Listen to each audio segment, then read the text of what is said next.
नमस्कार, मनी गुरु के इस खास कार्यक्रम में आप सभी का स्वागत है। मैं हूं स्वाति रायना। बाजार में उतार चढ़ाव के बीच कहां है अभी निवेश के मौके? इस बाजार में कैसे बनाएं एसेट एलोकेशन स्ट्रैटेजी? एसआईपी या फिर डायरेक्ट स्टॉक? नए निवेश का क्या हो सही तरीका? आने वाले समय में कौन सी थीम में बन सकते हैं आपके लिए मौके? इन सारे सवालों के जवाब आज हम देने वाले हैं अपने इस खास कार्यक्रम में। नया निवेश कहां करें? और इसी चर्चा में शामिल हो चुके हैं हमारे साथ ऑप्टिमा मनी के एमडी पंकज मटपाल। उनसे इस चर्चा की शुरुआत करते हैं और जरा समझते हैं कि अभी दरअसल चल क्या रहा है बाजार में। पंकज जी सर, स्वागत करते हैं आपका। अभी जिस तरीके का माहौल हम बाजार में देख पा रहे हैं, कभी उतार कभी चढ़ाव, कभी नरम कभी गरम, इस उतार चढ़ाव भरे बाजार में जो इन्वेस्टर्स हैं वो अभी सोच रहे हैं कि उन्हें करना क्या है। क्या आराम से बैठे रहे, शांति से बैठे रहे, या फिर अभी एक्ट करने का समय है? गिरावट ही शायद खरीदारी का सही मौका है। तो आपकी नजर में फिलहाल सही स्ट्रैटेजी क्या हो अभी? स्वाति जी नमस्कार। बिल्कुल सही कहा आपने। ये मौका ऐसा है कि इन्वेस्टमेंट के लिए एक अवसर भी है, और क्योंकि उतार चढ़ाव का माहौल है तो ऐसे में थोड़ा सा डर भी स्वाभाविक है। तो ऐसे में आपको क्या करना चाहिए? एक तो इम्पोर्टेंट ये है कि एसेट एलोकेशन पर ध्यान देना चाहिए। तो आपके पोर्टफोलियो में इक्विटी, डेट, गोल्ड इत्यादि सभी कुछ होना चाहिए। दूसरी बात यह है कि नजरिया लंबा हुआ आपका। ऐसे में यदि आप सोचेंगे कि जैसा हमने पिछले समय में देखा कि अ, आप पैसा इन्वेस्ट कर रहे थे किसी भी फंड में कहीं पर भी, तो पैसा बन रहा था। तो वैसा नहीं है कि आप बहुत लालच में आकर इन्वेस्ट करें, शॉर्ट टर्म में सोचे कि पैसा मल्टीप्लाई हो जाएगा। लेकिन यदि पैसा है तो इन्वेस्ट तो आपको करना है। ये है कि कुछ डाइवर्सिफाइड फंड्स या multi asset allocation fund, hybrid funds, इस तरह के फंड्स में निवेश करें, और साथ ही आपका नजरिया जो है वो लंबी अवधि का होना चाहिए। बिल्कुल, तो लंबी अवधि के नजरिए के लिए आपको इन्वेस्ट करना चाहिए। और अगर ऑलरेडी आपका जो इन्वेस्टमेंट गोल है लॉन्ग टर्म का है, तो बाजार की इन छोटे मोटे या फिर छोटे टर्म के जो वॉलेटिलिटी है उससे घबराने की ज़रूरत नहीं है। क्योंकि एसेट एलोकेशन की, पंकज जी आपने बात की, एसेट एलोकेशन किस तरीके से अभी किया जाए? इक्विटी में थोड़ी उठापटक है, डेट में आने वाले टाइम में हम देख पा रहे हैं कि हो सकता है कि रेट कट्स हो जाए, यहाँ पर भी शायद मौके बनते हुए नजर आए। तो अभी एसेट एलोकेशन का सही तरीका क्या है बाजार में? बिल्कुल स्वाति जी, देखिए तीनों ही असेट में, चाहे हम इक्विटी की बात करें, यहाँ पर भी भले ही उतार चढ़ाव है, लेकिन हम देख रहे हैं कि मार्केट ऊपर के लेवल से काफी हद तक करेक्ट हुआ है। तो जो निवेशक मौका ढूंढ रहे थे, मेरे हिसाब से ये सही मौका है। ऐसा नहीं कि पूरा पैसा एक साथ निवेश करना है, लेकिन आपको टॉप अप करना है थोड़ा, या फिर आपको शुरुआत करनी है, तो बिल्कुल करना चाहिए। दूसरी बात, जैसा आपने कहा रेट कट की संभावना है, तो ऐसे में डेट में भी एक अपॉर्चुनिटी दिखाई दे रही है। और गोल्ड में भी हम देख रहे हैं कि थोड़ा सा ऊपर के स्तर से थोड़ा सा करेक्शन देखा गया, लेकिन फिर भी हम देख रहे हैं कि गोल्ड में यहाँ से आप एक अच्छी रिटर्न्स की उम्मीद रख सकते हैं। तो अपने पोर्टफोलियो में इक्विटी, गोल्ड, डेट सब कुछ होना चाहिए। अब एलोकेशन कितना हो, ये डिपेंड करेगा आपका रिस्क एपेटाइट कैसा है, आपका इन्वेस्टमेंट होराइजन यानी कि निवेश की अवधि कैसी है, ऑब्जेक्टिव क्या है। यदि आप रिटायरमेंट प्लानिंग की बात कर रहे हो या लॉन्ग टर्म फाइनेंशियल गोल्स कैसे भी हो, तब तो मैं कहूंगा कि आपके देखिए इक्विटी एलोकेशन ज्यादा होना चाहिए। 60-70% इक्विटी हो सकती है, 20% आपके पोर्टफोलियो में डेट हो, 10-15% गोल्ड हो। इस तरह का पोर्टफोलियो बनाइए। लेकिन यदि बात कर रहे हैं 5 साल की, तो ऐसे में मेरे हिसाब से मल्टी एसेट एलोकेशन फंड ये एक बड़ी अच्छी कैटेगरी है, जहां पर आपको एक ही फंड में इक्विटी, डेट और गोल्ड मिल जाता है। इसी तरह से हाइब्रिड फंड्स, और हाइब्रिड में भी डायनेमिक एसेट एलोकेशन फंड जो कैटेगरी है, ये बेहतरीन है, इसमें आप निवेश कीजिए। क्योंकि डेट में डायरेक्टली इन्वेस्ट करेंगे, थोड़ा सा आपको टैक्स हिसाब से सोचना पड़ता है कि टैक्स हायर रेट पे एप्लीकेबल होता है डेट में इन्वेस्ट करने पर। लेकिन यदि आप मल्टी एसेट एलोकेशन फंड के जरिए या हाइब्रिड फंड जहां पर इक्विटी एलोकेशन ज्यादा है, 65% उससे अधिक है, ऐसे फंड के जरिए निवेश करते हैं, तो डेट के ऊपर भी आपको इक्विटी वाला टैक्स अप्लाई होता है। तो मेरे हिसाब से अगर आपका नजरिया 3 साल 5 साल का है, तो ये हाइब्रिड फंड्स अच्छे हैं। और लॉन्ग टर्म के लिए, जैसे मैंने कहा, इक्विटी, डेट और गोल्ड में अलग अलग निवेश करके भी आप अपना पोर्टफोलियो बना सकते हैं। बिल्कुल। तो वेल्थ क्रिएशन के लिए सबसे इम्पोर्टेंट एसेट एलोकेशन है, जिसको आपको बिल्कुल ऑन द पॉइंट रखने की ज़रूरत है ऐसे बाजार में भी। आइए बाजार पर और नए निवेश के लिए, नए निवेशकों के लिए और क्या टिप्स हों, इस पर बातचीत करने के लिए हमारे साथ एक और हमारे खास मेहमान जुड़ चुके हैं शो में। जाने माने और दिग्गज fund manager, Kotak Mahindra AMC के chief investment officer equity, Harsha Upadhyaya. Harsha sir, बहुत स्वागत करते हैं आपका जी बिजनेस मनी गुरु में हमारे साथ इस चर्चा में शामिल होने के लिए। थोड़ा सा अभी जैसा बाजार का माहौल हम देख पा रहे हैं, और पंकज जी से अभी कुछ देर पहले मैं यही बात कर रही थी, थोड़ा नरम थोड़ा गर्म, कभी हाईज देख रहे हैं ऑल टाइम हाईज, और कभी लोज पर बाजार आ रहा है।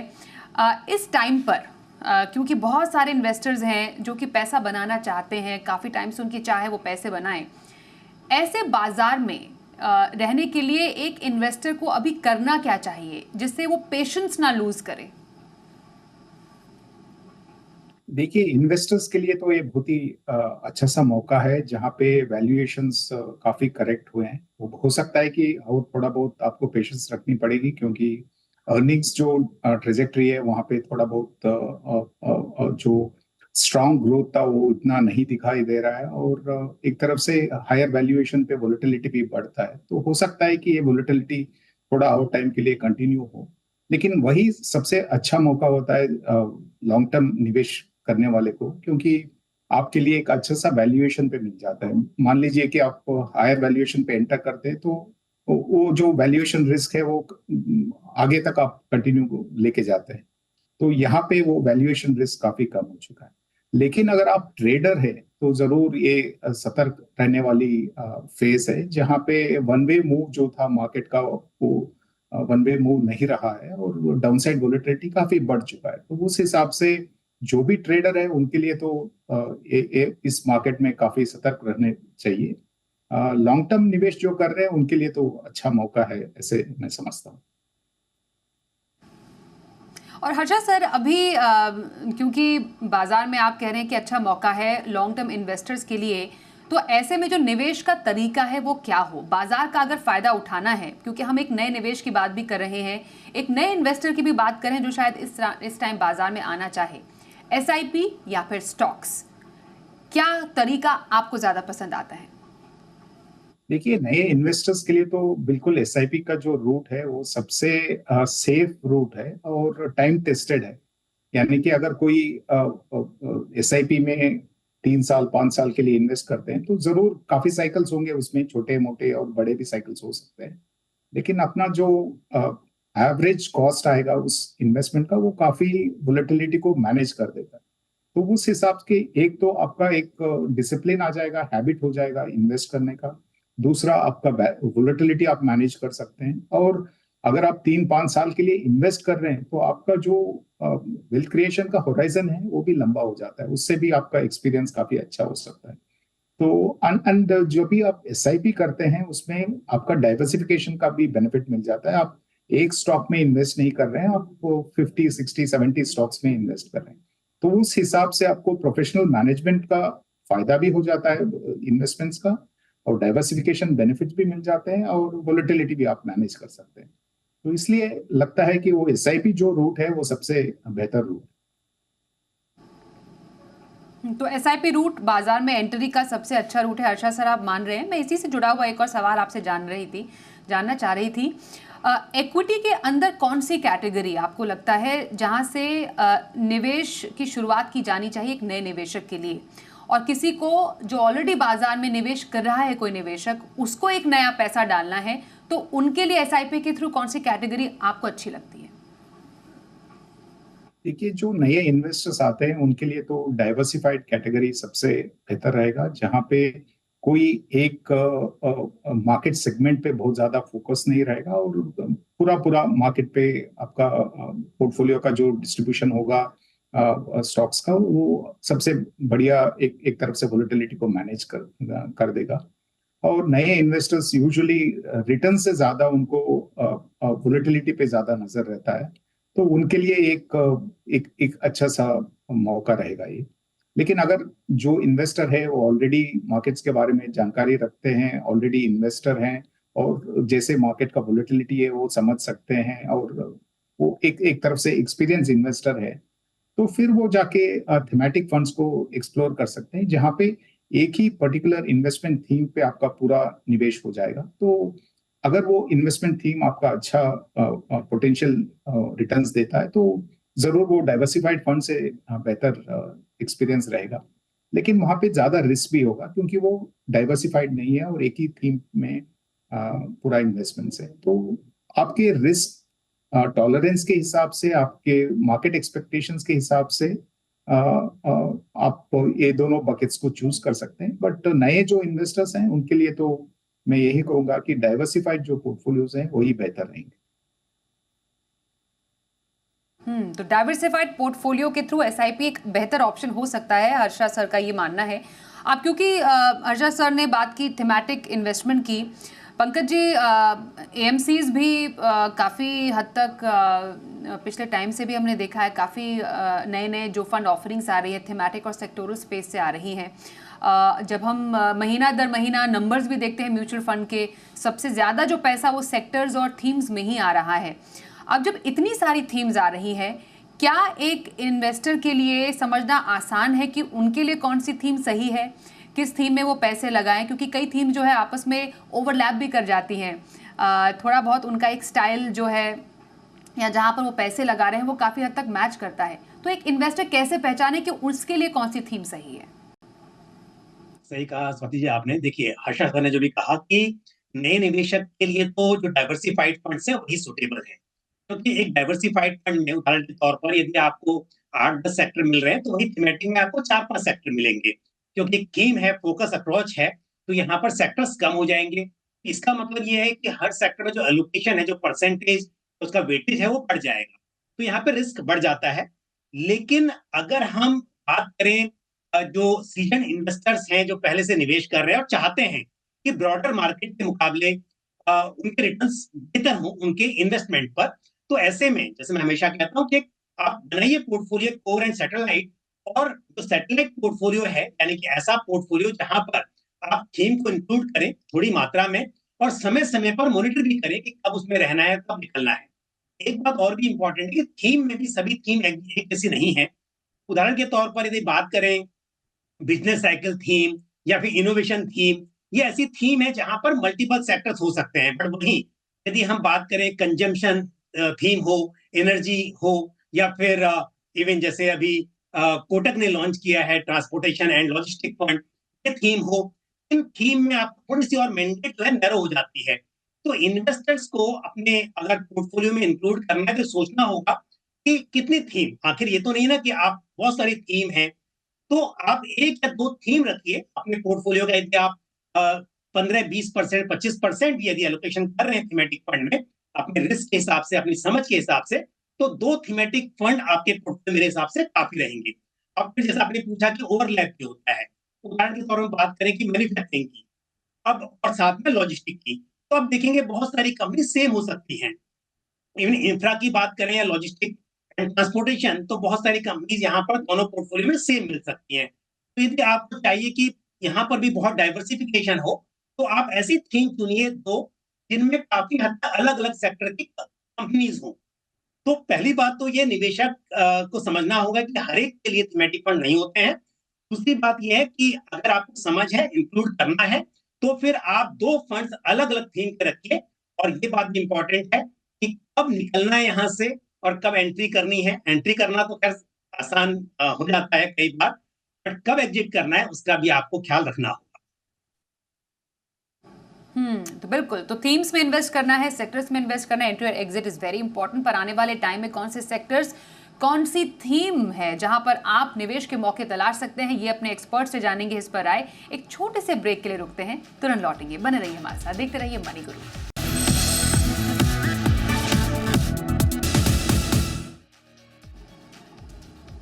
नया निवेश कहां करें, आज हम बात कर रहे हैं कोटक महिंद्रा एएमसी के सीईओ इक्विटी हर्षा उपाध्याय से, और पंकज मटपाल ऑप्टिमा मनी से हमारे साथ हैं। हर्षा सर, थीम्स की बात करें, सेक्टर्स की बात करें, तो कौन सी थीम्स आने वाले टाइम में आपको प्रॉमिसिंग लग रही है, और कौन से सेक्टर्स में अभी इन्वेस्टर्स के लिए निवेश के मौके बन पा रहे हैं? देखिए, मैं तो ट्रांसपोर्टेशन लॉजिस्टिक्स के बारे में थोड़ा बहुत बात करना चाहूंगा, क्योंकि हमारा नया फंड भी है और हमें लगता है कि ये जरूर वैल्यूएशन करेक्शंस के बाद काफी अच्छा मौका आया है, क्योंकि वैल्यूएशंस जो हैं इस सेक्टर का 5 साल का जो एवरेज मीन वैल्यूएशन है वहां पे उससे भी नीचे वैल्यूएशन पे आज के दिन में ट्रेड कर रहे हैं। और अगर आप इंडिया का ग्रोथ स्टोरी देखेंगे तो 3 इंपॉर्टेंट पिलर्स हैं, मैन्युफैक्चरिंग, इंफ्रास्ट्रक्चर और कंजम्पशन। अगर ये तीनों पिलर्स और स्ट्रेंथन होना है तो एक जरूरी कंपोनेंट है उसमें जो सिग्निफिकेंट ग्रोथ इंजन हो सकता है इन तीनों को चलते हुए, वो ये है ट्रांसपोर्टेशन, ऑटो एंसिलरीज और लॉजिस्टिक्स। तो हमें लगता है कि यहाँ पे जो वैल्यूएशन का जो करेक्शंस का मौका आया है, वहां पे एक लमसम इन्वेस्टमेंट करके आप एसआईपी इसमें करते हैं तो आपका जो लॉन्ग टर्म एक थीमेटिक एक्सपोजर रहेगा वो अच्छे वैल्यूएशंस पे बनेगा। तो हमें इस थीम पे काफी पॉजिटिव ओपिनियन है और हम सोचते हैं कि यहाँ पे जो भी इन्फॉर्म्ड इन्वेस्टर्स हैं जिनको एक तरफ से हायर रिस्क और पोटेंशियली हायर रिटर्न वाला जो कंपोनेंट चाहिए थीमेटिक फंड का, वो इसको एक्सप्लोर कर सकते हैं। जरूर यहाँ पे वैल्यूएशंस एक तरफ से रोड ब्लॉक बने हुए थे काफी दिनों के लिए, लेकिन जब मार्केट करेक्शन मोड में गया है तो यहाँ पे काफी डिसेंट सा करेक्शन हुआ है और जब हम पैसा लेंगे हमें लगता है कि वो मौका बरकरार रहेगा और हमें लोअर वैल्यूएशन में इन्वेस्ट करने का मौका मिलेगा। तो ट्रांसपोर्टेशन लॉजिस्टिक्स ये काफ़ी एक ब्राइट थीम है, जिसका नया फंड भी है कोटक की तरफ से, जिसकी खासियत बताई हर्षा सर ने। ये एक इम्पॉर्टेंट एक जगह है जहाँ पर इन्वेस्ट किया जाता है। Apart from this Harsha sir, कोई और सेक्टर्स या थीम्स आपने आइडेंटिफाई की है फॉर इन्वेस्टर्स जहाँ पर आने वाले टाइम में नज़र रखी जा सकती है?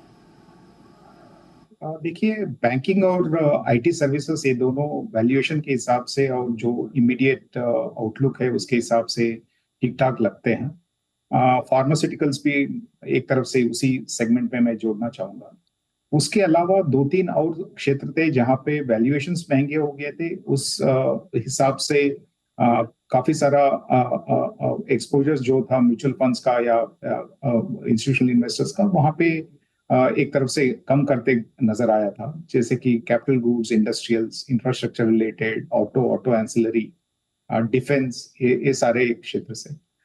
लेकिन अभी जो मार्केट करेक्शन हुआ है यहाँ पे ये तीनों चारों सेक्टर्स से काफी अच्छा खासा वैल्यूएशन करेक्शन हुआ है बोल सकते हैं, जो मार्केट से भी ज्यादा करेक्शन हुआ है, क्योंकि यहाँ पे वैल्यूएशन जरूर महंगे हुए थे। और अगर आप medium term to long term growth देखते हैं वहां पे कोई चिंता की विषय नहीं है, और हमें लगता है कि जब medium to long term earnings growth फिर से आपको नजर में आएगा तो यहाँ पे वैल्यूएशन फिर एक बार री-रेटिंग हो सकता है आगे जाके। तो इसीलिए हमें लगता है कि दोनों साइड से आपको कुछ सेक्टर्स आपके पोर्टफोलियो में होने चाहिए जब आप डाइवर्सिफाइड पोर्टफोलियो बना रहे हैं। एक तो हो गया आपका सो कॉल्ड डिफेंसिव और लेस वोलेटाइल सेक्टर, जैसे कि banking and financials, IT services और फार्मा, और जो दूसरे साइड में आपके manufacturing focus sectors, capital goods, auto ancillary, ये सब होना चाहिए। तो ये कुछ प्रॉमिसिंग थीम्स हैं, सेक्टर्स हैं आने वाले टाइम में जो आप अपने इन्वेस्टमेंट के लिए देख सकते हैं और अपने पोर्टफोलियो में डाइवर्सिफिकेशन के लिए भी आप शामिल कर सकते हैं। पर जब एक थीम या सेक्टर में इन्वेस्ट करने की बात आती है, ऑलरेडी काफ़ी फंड्स हैं इस स्पेस में भी, पंकज जी, एक इन्वेस्टर को एसआईपी के थ्रू किसी थीमेटिक फंड में पैसे डालने चाहिए, या आपको लगता है कि एक लमसम पैसा भी डाला जा सकता है एट दिस मोमेंट? सही तरीका क्या रहेगा? देखिए, अगर आपको एसआईपी कर रहे हैं तो मेरे हिसाब से डाइवर्सिफाइड फंड्स में आपको एसआईपी करनी चाहिए लॉन्ग टर्म के लिए, क्योंकि एसआईपी आप तभी करते हैं जब आप कैश फ्लो मैनेज करते हैं, यानी कि रेगुलर इनकम हो रही है और उस इनकम में से आप इन्वेस्ट कर रहे हैं। यदि पैसा ऑलरेडी अवेलेबल है आपके पास तो उसकी आप एसआईपी नहीं करेंगे, बल्कि आप या तो 2-4-6 महीने के लिए एसटीपी के जरिए निवेश करेंगे या फिर उसे लमसम में इन्वेस्ट कर डालेंगे आप। अब दूसरी बात यह है कि स्पेशली हम बात करें थीमेटिक फंड की, क्योंकि ऐसा माना जा सकता है कि थीम जो होती है वो एक टाइम के लिए अच्छा परफॉर्म करती है, एक्सेप्ट ओनली कि कुछ थीम, मान लीजिए कंजम्पशन की बात करें या फिर हम ये जो बिजनेस साइकिल है, इनोवेशन है, वो तो लॉन्ग टर्म पे रह सकती हैं, बट बाकी जो थीम्स हैं वो उनका एक समय है। तो यदि आप एसआईपी जरिए निवेश करेंगे तो उतना फायदा नहीं मिलेगा इसके मुकाबले, कि जैसे अभी हर्षा साहब ने कहा कि वैल्यूएशन अच्छी दिखाई दे रही है आपको ऑटो एंड एंसिलरीज में। तो इसके हिसाब से यदि बात की जाए तो इस तरह के फंड में, ट्रांसपोर्टेशन एंड लॉजिस्टिक्स में अगर आप निवेश कर रहे हैं उदाहरण के तौर पर, लमसम किया, आप भूल गए और कुछ समय के बाद जब अच्छा पैसा बना तब आप दूसरी थीम में वहां से स्विच हो गए। तो इस तरह से फायदा उठाया जा सकता है। एसआईपी करनी है तो मेरे हिसाब से आप डाइवर्सिफाइड फंड्स में लॉन्ग टर्म पे करें, क्योंकि रिसर्च भी कहती है कि यदि आपने 8 साल एसआईपी की कंटिन्यूअस डाइवर्सिफाइड फंड में, तो आपका रिटर्न नेगेटिव होने के चांसेस नील हो जाते हैं। तो लॉन्ग टर्म करना है तो डाइवर्सिफाइड फंड में कीजिए, लमसम निवेश आप थीम में कीजिए और फिर समय पर वहां से आप दूसरे थीम में मूव भी करें। बिल्कुल। और जाते जाते हर्षा सर, बिल्कुल पार्टिंग थॉट्स के साथ आखिरी सवाल ये, जो नए इन्वेस्टर, पहली बार निवेश करने वाला जो इन्वेस्टर जिसने अभी सोचा ही है कि शायद आपकी बात सुनकर आप ये शो देखने के बाद इन्वेस्ट करेंगे, 3 गोल्डन टिप्स आपकी तरफ से ऐसे इन्वेस्टर्स के लिए क्या रहेंगे इस बाजार में? देखिए, गोल्डन टिप्स तो यही रहेगा कि सबके लिए एसेट एलोकेशन बहुत ही इंपॉर्टेंट है। आज के दिन में अगर आप पिछले 3-4 साल के रिटर्न्स देखेंगे तो इक्विटी रिटर्न जो है वो बाकी एसेट क्लासेस से बहुत स्ट्रॉन्ग रिटर्न्स दिखाई दे रहे हैं, और इसका मतलब ये नहीं है कि अगले 4 साल भी वैसे ही रहेगा। और you should not put all eggs in one basket. तो इसलिए हर बार आपको आपके एसेट एलोकेशन को मॉनिटर करके अपने रिस्क टॉलरेंस के हिसाब से, अपने लिक्विडिटी नीड्स के हिसाब से, अपने इन्वेस्टमेंट होराइजन के हिसाब से उसको मॉनिटर करते रहने पड़ेंगे। वो सबसे पहली बात। सेकंड जो है वो डिसिप्लिन इन्वेस्टमेंट्स की बात हो रही है, जहां पे आप एसआईपी को चुन सकते हैं। आपको अपने आप से एक तरफ से डिसिप्लिन सिखा देगा, और वो डिसिप्लिन से आपका मार्केट वोलेटिलिटी जो मैनेज कर सकते हैं आप वो भी कर सकते हैं। और third and foremost is long term focus, क्योंकि जब तक आपका फोकस लॉन्ग टर्म नहीं है तो इक्विटी में सस्टेनेबल रिटर्न्स बनाना, सस्टेनेबल वेल्थ क्रिएट करना मुश्किल हो सकता है, क्योंकि मार्केट में फेजेस ऐसे भी आएंगे जहां पे आपके स्टॉक्स, आपके पोर्टफोलियोज नीचे आएंगे, आपके डाउनसाइड वोलेटिलिटी बढ़ सकता है, या साइडवेज मार्केट्स हो सकते हैं। तो इससे ये सबको मैनेज करने के लिए आपको लॉन्ग टर्म इन्वेस्टमेंट होराइजन भी रखना चाहिए। सो अगर संक्षिप्त में 3 बुलेट पॉइंट्स देना है तो long term focus, discipline investments और asset allocation. Perfect sir, thank you so much. ये जानना जरूरी भी था, ये समझना भी जरूरी था तमाम उन इन्वेस्टर्स के लिए जो बाजार में आना चाह रहे हैं, या फिर वो तमाम इन्वेस्टर जो बाजार के उथल पुथल को देखकर थोड़ा सा घबरा रहे हैं। परेशान होने की जरूरत नहीं है, यही समय है इन्वेस्टमेंट का, बस थोड़ा सा आपको डिसिप्लिन रहने की जरूरत है। बाकी तो टिप्स दे ही दिए हमारे दोनों एक्सपर्ट्स ने। Harsha sir, thank you so much इस चर्चा में शामिल होने के लिए। पंकज जी, आपका भी धन्यवाद करते हैं हमारे साथ इस डिस्कशन में शामिल होने के लिए। रुकते हैं एक ब्रेक के लिए, देखते रहिए जी बिजनेस।